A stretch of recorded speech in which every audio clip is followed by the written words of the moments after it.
Bonjour Eva, bonjour à toutes et à tous. En ce troisième jour du mois de Av, j'aimerais vous évoquer d'abord le Rav Shimshon d'Ostropoli. Rav Shimshon d'Ostropoli, né en 1600, il tenait son nom Shimshon de son grand-père, Shimshon qui était le frère du Maharal de Prague. Mais on nous dit que c'était une réincarnation quelque part de Shimshon Agibor, Samson, de la Bible.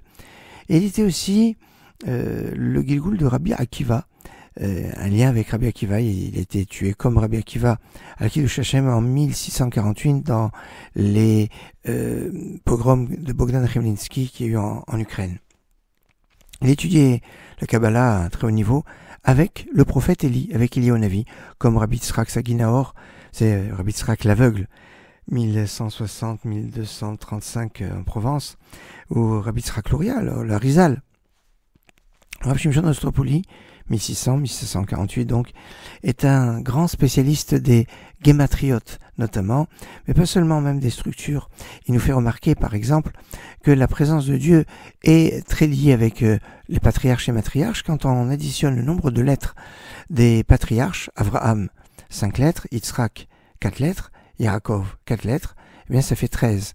Et d'un autre côté, pour les Imaot, Sarah 3 lettres, Rivka 4 lettres, Rachel 3 lettres et Léa 3 lettres. Ça fait aussi 13. 13 lettres et 13 lettres, ça constitue 26, la valeur numérique du nom de Dieu.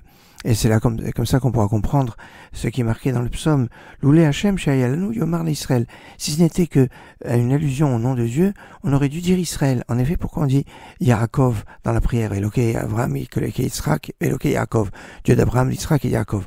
Yaakov a un nom plus je dirais prestigieux que Yaakov, c'est Israël. Pourquoi on ne dit pas Véloké Israël? Eh bien, si on avait dit Israël, Israël est composé de 5 lettres, et alors que Yaakov c'est 4 lettres, et donc si on avait marqué Israël, on n'aurait pas eu 26 lettres pour l'ensemble des lettres des patriarches et matriarches, mais 27. Alors c'est pour ça. Si ce n'était que le nom de Dieu, on aurait bien évoqué Israël.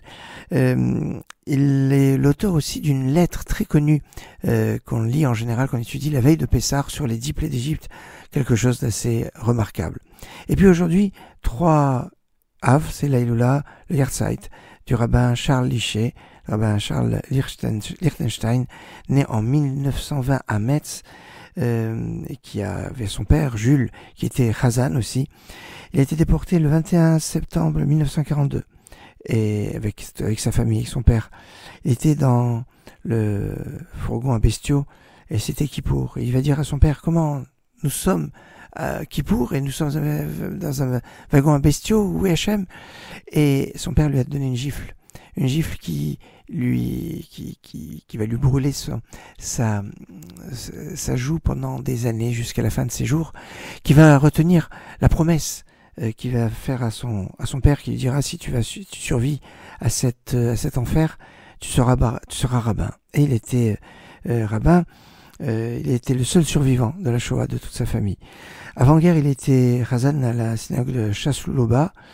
Et puis après guerre, c'était au Tournelle. Et puis avec l'arrivée des Juifs d'Afrique du Nord, notamment les Constantinois, qui ont pris la synagogue de Tournelle, il a aménagé l'office Ashkenaz à la place des Vosges qui porte aujourd'hui son nom. Alors le rabbin Charles Liché, qui est niftar en 2001, il est né en 1920, niftar en 2001, eh bien c'était un homme dont l'empathie était légendaire, la bienveillance était extraordinaire.